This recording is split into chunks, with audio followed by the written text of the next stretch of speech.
Good morning Hyderabad. అందరూ ఎలా ఉన్నారు దోస్తులు?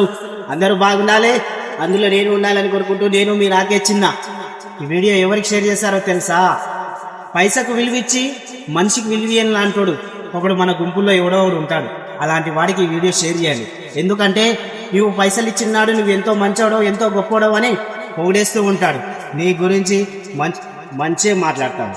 కానీ ఏ రోజైతే నువ్వు డబ్బులు ఇవ్వడం మానేస్తావో ఆ రోజు నుంచి నువ్వు తనకు శత్రువులా మారిపోతావు. నీ గురించి చెడుగా ఆలోచించడం స్టార్ట్ చేస్తూ ఉంటాడు. నీ గురించి చెడుగా చెప్తాడు ఎదుటి వారికి. కాబట్టి అలాంటి వాడిని నువ్వు ఎంత తొందరగా వీలైతే అంత తొందరగా దూరం పెడితే చాలా మంచిది. ఎందుకంటున్నానంటే పైసల్ని మనం సంపాదిస్తాం, కానీ మనిషిని మాటని సంపాదించలేం. కాబట్టి అలాంటి వాడికి దూరం ఉండడం చాలా మంచిది. ఈ వీడియో నచ్చినట్టయితే షేర్ చేసి ఫాలో చేసి సపోర్ట్ చేయండి. ఉంటాను మరి.